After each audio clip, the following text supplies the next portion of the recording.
तुम्हारी रूह से उठने वाली दुआएं जो तुमने अपने रब से शिद्दत और यकीन के साथ मांगी थी, उनका असर अब तुम्हारी ज़िंदगी में नज़र आएगा। तुम्हारी आजमाइशों का सफ़र अपने अंजाम के बहुत करीब है। वो दुख, वो इंतहा, वो रातों की तुम्हारी तकलीफ़ और दिल की घुटन अब ख़त्म होने वाली है। अल्लाह तुम्हारे बहुत करीब है। अल्लाह पाक की रहमत के दरवाज़े अब तुम्हारे लिए खुलने जा रहे हैं। तुम्हारी ज़िंदगी का वो हसीन दौर शुरू होने वाला है जिस पर सिर्फ तुमने आसानियाँ, खुशियाँ और बरकतें अल्लाह ताला से मांगी थी, और अल्लाह ताला तुम्हारी ज़िंदगी में वो चीज़ें वो बहुत जल्द लिख देगा जो तुम्हें नामुमकिन लगती थी। जिन नामुमकिन दुआओं को तुम अल्लाह ताला से मांग रहे थे, अल्लाह ताला अब तुम्हारे लिए वो सब कुछ मुमकिन बना देगा। तुम सिर्फ सब तसव्वुर कर रहे थे, लेकिन अल्लाह ताला अब वो सब तुम्हारे लिए हकीकत बनाएगा। तुम्हारे लिए वो रास्ते बनाएगा जहाँ सिर्फ तुम बेहतरी और खुशी को ही पाओगे। जो दुआ तुम हर सजदे में अल्लाह ताला से मांग रहे थे, अब वो अल्लाह ताला बहुत जल्द तुम्हारी दुआओं को कबूल करेगा। तुम्हारी पसंद से तुम्हारी ज़िंदगी को रोशन कर देगा अल्लाह ताला। तुम्हारी हर कमी को, तुम्हारी हर जो चीज़ तुमने अल्लाह ताला से मांगी है, तुम अल्लाह ताला के मौजज़े तुम्हारी आंखों से देखोगे। अल्लाह ताला पर तुमने अगर यकीन किया है तो तुम ये सब चीज़ें अपनी ज़िंदगी में ज़रूर देखोगे। अल्लाह तुम्हारे जो है वो बहुत ज़्यादा करीब है। जब तुम्हारे लबों पर अल्लाह ताला से कोई दुआ आती है मांगने के लिए, तो अल्लाह ताला तो वो पहले से जानता है। जब अल्लाह ताला ने तुम्हें दुआ की तौफीक दे दी है, तो समझ लो कि अब वो चीज़ें तुम्हारे लिए बहुत करीब हैं। अल्लाह ताला तुम्हारे करीब है। अल्लाह ताला तुम्हारी दुआओं को बहुत जल्द एक मुकाम देने वाला है, यानी कि अब वो तुम्हारी दुआओं को बहुत जल्द कबूल करने वाला है। जब भी तुम्हें लगे कि मेरी दुआएं मांगते मांगते बहुत ज़्यादा वक्त हो गया है और दुआएं कबूल नहीं हो रही, तो ये सोचो कि हर दिन तुम, हर रोज़ एक दिन नया दिन आता है, हर रोज़ एक नया दिन आता है, यानी कि अब तुम अपनी दुआओं की कबूलियत के करीब बढ़ते जा रहे हो। और अब सिर्फ तुम्हारा यकीन है अल्लाह ताला के ऊपर है, और अब तुम बहुत जल्द अल्लाह ताला से शुक्र के सजदे करोगे। तुम्हारे लिए वो सब कुछ लिख दिया गया है जिसको तुम सालों से और महीनों से मांग रहे हो। अब अल्लाह ताला की मदद भी तुम्हारे बहुत ज़्यादा करीब है। अगर ये तुम सोच कर दुआएं मांगो कि अल्लाह ताला की मदद करीब है, तो यकीनन ये अल्लाह ताला ने ही तुम्हारे दिल में ये ख्याल डाला है। और अल्लाह ताला के इख्तियार में ही हमारा दिल होता है। जब अल्लाह ताला किसी चीज़ का फ़ैसला कर देता है तो वही होता है। और हम सोचते हैं कि अल्लाह ताला से हमारी सारी बातें छुपी हुई हैं जो हमने अल्लाह ताला से नहीं मांगा, और हम वो जो चीज़ें महसूस कर रहे हैं वो अल्लाह ताला नहीं जानता। तो ऐसा नहीं है, अल्लाह ताला सब कुछ जानता है। अल्लाह ताला ने दुआएं मांगने की तौफीक दी है, तो यकीनन वो तुम्हारी ज़िंदगी में वो चीज़ें लिखने पर कादिर है, और अल्लाह ना चाहता तो तुम मांग भी नहीं सकते थे। तो अगर तुम दुआएँ मांग रहे हो तो यकीन करो कि अल्लाह ताला ने ही तुम्हें तौफीक दी है, और वही चीज़, जिस चीज़ को तुम अल्लाह ताला से मांग रहे हो, वही तुम्हारी ज़िंदगी की असल हकीकत है, यानी कि वही चीज़ तुम्हारी तकदीर में लिखी गई है। यकीन के साथ अल्लाह ताला से दुआएं मांगते रहो, और तुम्हें लग रहा है कि दुआएं कबूल नहीं हो रही, तो ये सोचो कि अल्लाह ताला तौफीक ही क्यों देता अगर दुआओं को कबूल करना ही ना होता। अस्सलामुअलैकुम, welcome to my channel, it's me Zakia Alam. आज मैं आप लोगों के साथ 2 मिरेकल स्टोरीज़ शेयर करने वाली हूँ, जिसमें से पहली जो मिरेकल स्टोरी है वो तहज्जुद की मिरेकल स्टोरी है। दूसरी मिरेकल स्टोरी मिरेकल ऑफ सूरह बकरा है।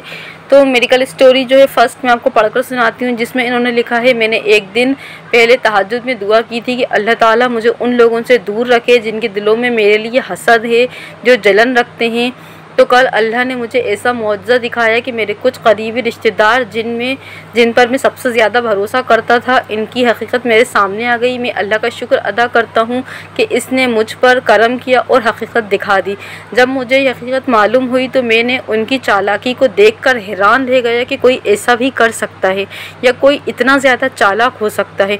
मैं अल्लाह ताला की बेहद शुक्रगुज़ार हूँ कि उसने मेरी दुआओं को एक ही दिन में कबूल कर लिया। मैं हमेशा यही दुआ करता था, लेकिन इस रात मैंने दिल से बहुत दुआ की और मुझे नहीं मालूम था ये दुआ मेरे दिल में कैसे आई, और अल्लाह ने मेरी दुआ को एक ही दिन में सुबह के वक्त कबूल कर लिया। अल्लाह पाक ने मुझे इन लोगों की हकीकत दिखा दी जिन पर मैं दुनिया में सबसे ज़्यादा यकीन रखता था। अल्हम्दुलिल्लाह, अल्लाह का लाखों बार शुक्र है। अल्लाह सुब्हानहू व तआला मेरा रब मेरी ज़िंदगी के हर कदम पर मुझ पर बहुत रहम करने वाला है। जज़ाकल्लाह। हसद और जो ये जलन होती है ना, वह इंसान को तबाह कर देती है, बर्बाद कर देती है। तो इसलिए जो अपनी खुशियाँ होती हैं वो किसी के सामने ना बताओ, और अपने जो कुछ भी राज होते हैं या कोई भी ऐसी बात होती है जिसमें आपको लगे कि इसमें मुझे नज़र लग सकती है, या इस चीज़ के ऊपर, इस बात के ऊपर लोग मुझसे हसद करेंगे, इवन आप अपने भाई बहनों या कोई भी हो, आपके रिश्तेदार हों, दोस्त हों, पड़ोसी हों, आप वो चीज़ें उनको ना बताओ। अब अल्लाह ताला और अपने बीच में काफ़ी सारी चीज़ों को रखो। क्या होता है, इंसान को बहुत जल्दी नज़र लग जाती है और नज़र और हसद जो होती है वो इंसान को तबाह कर देती है। तो इसलिए अपनी बातों को अल्लाह और अपने बीच में ही रखा करें, सबसे अपनी खुशियों को जाहिर ना किया करें। मतलब खुशी ठीक है ज़ाहिर करें, लेकिन ओवर एक्साइटमेंट के साथ अपनी कोई भी बात किसी से शेयर ना करें। और अल्लाह ताला हम सबको हसद से, जलन से, उन चीज़ों से बचाए। और अल्लाह ताला से आप दुआ मांगा करें, जैसे इन्होंने दुआ मांगी। हसद के लिए दुआएं हैं और सूरे 4 सूरह जो हैं, सूरह इखलास है, सूरह नास है, सूरह फलक है, और ये सब पढ़कर अपने ऊपर दम किया करें। या हसद के लिए आप दुआएं पढ़ा करें। अल्लाह ताला ने हमारे नबी सल्लल्लाहु अलैहि वसल्लम के ज़रिए हमको सब कुछ सिखाया है। तो ये सब आप सुबह शाम की दुआएं पढ़ा करें और सबसे बच कर रहा करें। चले अब मैं आपके साथ अब सेकंड मिरेकल स्टोरी शेयर करती हूँ, जो मेरी मिरेकल स्टोरी सूरतुल बकरा की है, जिसमें इन्होंने लिखा है कि मेरी बहन की शादी के जो हैं रिश्ते आ रहे थे, लेकिन कोई बात तय नहीं हो पा रही थी। हम इससे बहुत ज़्यादा परेशान थे। बहुत से लोगों ने हमें सजेस्ट किया तावीज़ के बारे में, रूहानी अमलियात, तो ये सब चीज़ें हमें सजेस्ट कर रहे थे लोग, लेकिन हम ऐसी चीज़ों पर यकीन नहीं रखते क्योंकि हमारा ईमान सिर्फ अल्लाह ताला पर है माशाअल्लाह। फिर एक वक्त ऐसा आया कि मैंने अपनी बहन से कहा कि अपने लिए सूरतुल बकरा पढ़ो और दुआ करो। अगले दिन जब मेरी बहन ने सूरतुल बकरा पढ़ने का फ़ैसला किया, उसने मगरिब की नमाज के बाद सिर्फ एक पारा मुकम्मल किया था कि इशा के वक्त ऐसे मुतवक्के घराने का फ़ोन आया। इन्होंने कहा कि वो अगले दिन हमारे घर आना चाहते हैं और 1 हफ़्ते के अंदर इसकी मंगनी तय हो गई और अल्हम्दुलिल्लाह अब इसकी शादी को 2 महीने हो चुके हैं और हम सब बहुत खुश हैं। इसलिए सूरतुल बकरा को अपनी ज़िंदगी का हिस्सा बना लें, सिर्फ अल्लाह से मांगें और इस पर मुकम्मल भरोसा रखें। ये देखें कितनी अच्छी ये मिरेकल स्टोरी है कि लोग इन्हें जो तावीज़ वगैरह होते हैं, अमलियात वगैरह होते हैं, वो सजेस्ट कर रहे थे, लेकिन उन्होंने बताया कि इनका जो ईमान था वो सिर्फ और सिर्फ अल्लाह ताला पर था। देखें ये जो तावीज़ वगैरह होते हैं इनसे तो बचकर ही रहना चाहिए। बहुत सारे लोग ऐसे हैं जो वीडियो देख रहे होंगे, वो सोच रहे होंगे इनके मतलब आप इन चीज़ों को बुरा नहीं मानना चाहिए आप लोगों को, लेकिन इन चीज़ों से देखें कुछ भी नहीं होता। अल्लाह ताला ने ख़ुद फरमाया है कि मुझसे नमाज और सब्र के ज़रिए से मदद हासिल करो। इस्तिग़फ़ार जो जितना ज़्यादा करेगा तो मैं उसके ऊपर ऐसी बारिशें करूँगा, उसको तंगी से निकाल दूँगा। सूरतुल बकरा की आयतों के बारे में बताया गया है। बहुत सारी चीज़ें जो फजीलत हैं वो हमारे नबी सल्लल्लाहु अलैहि वसल्लम के ज़रिए बताई गई हैं। तो वो चीज़ें हम अपनी ज़िंदगी में लाएं। अमलियात, तावीज़ात, इन चीज़ों से हम बचकर रहें। ये सब हमारे ईमान को ख़त्म कर देते हैं और इससे होना जाना कुछ नहीं है। बहुत फ़ेक लोग बैठे होते हैं, हमसे पैसा ले लेते हैं और हमें बहुत नुकसान होता है। तो जब हम अल्लाह ताला से डायरेक्ट मांगेंगे, जब अल्लाह ताला हमारी डायरेक्टली मदद कर सकता है, तो हम किसी के पास क्यों जाएं। एक तो हमारा ईमान भी ख़त्म हो जाता है, हमारा पैसा भी चला जाता है और सबसे पैसे का तो कोई वो नहीं है, लेकिन हमारी सबसे बड़ी जो दौलत है वो ईमान है। एक बार कोई इंसान इस चीज़ में फंस जाता है तो फंसता चला जाता है और उसमें कोई रास्ता नहीं मिलता। फिर बहुत वक्त बाद जब हमारा पैसा भी बर्बाद हो जाता है, हमारा ईमान भी ख़त्म हो जाता है और फिर हम अल्लाह ताला के पास रोते हुए आते हैं।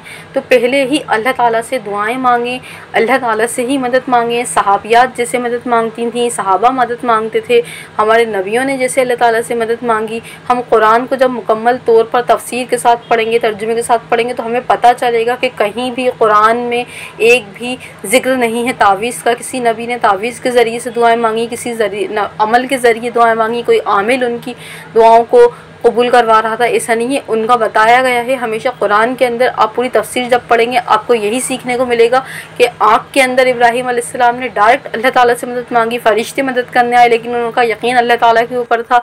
और मूसा अलैहिस्सलाम ने अल्लाह ताला से मदद मांगी, यूसुफ अलैहिस्सलाम ने अल्लाह ताला से मदद मांगी, यूनुस अलैहिस्सलाम ने मछली के पेट में अल्लाह ताला से मदद मांगी, है ना। कितने नबियों ने, जितने भी हम जिक्र सुनेंगे, ज़करिया अलैहिस्सलाम को सुनेंगे, अल्लाह ताला से मदद मांगी। तो हमें अल्लाह ताला से ही मदद मांगना चाहिए। और कुरान हमें कभी भी ना उम्मीदी नहीं सिखाता। कुरान हमेशा हमें सिखाता है कि अल्लाह ताला से मदद मांगो, सब्र के ज़रिए मांगो और अल्लाह ताला से दुआ करके मांगो। दुआ ही एक बेहतरीन इबादत है।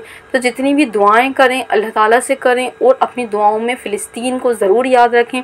अभी इस वक्त सबसे ज़्यादा अगर किसी को ज़रूरत है हमारी दुआओं की, तो फ़िलिस्तीन को ज़रूरत है। हम अपनी दुआएं जिस तरीके से मांगते हैं, फ़िलिस्तीन के लिए दुआएं मांगें, तहज्जुद में दुआएं मांगें, नफली रोज़े रखें, रोज़े रख के फ़िलिस्तीन के लिए दुआएं मांगें। हम ये सोच रहे हैं कि ये सिर्फ फ़िलिस्तीन का मसला है, ये सिर्फ फ़िलिस्तीन का मसला नहीं है, ये पूरी उम्मत मुस्लिमा का मसला है। और हमें लगता है कि सिर्फ फ़िलिस्तीन जो है वो हालत जंग में है, ऐसा नहीं है, पूरी उम्मत मुस्लिमा हालत जंग में है। इस वक्त जो आग उनकी तरफ लगी हुई है वो आग हम तक भी आएगी। तो ये सोचकर दुआएं मांगें कि हम एक उम्मत हैं और ये सब चीज़ें हमारे साथ भी होना है, और आखिरत में अगर वो हमारा गिरबान पकड़ कर बोलेंगे कि इन्होंने हमारे लिए कुछ नहीं किया, तो फिर हम उस वक्त क्या कर देंगे। हमारे पास इस वक्त करने का मौका है, उनके लिए दुआएं करें और फ़िलिस्तीन की जिस भी तरीके से हो सकती है आवाज़ उठाएं, सोशल मीडिया पर पोस्ट करें, और जहाँ तक जो जिस तरीके से आप स्ट्राइक कर सकते हैं कुछ भी, आप फ़िलिस्तीन को अपनी दुआओं में ज़रूर याद रखें।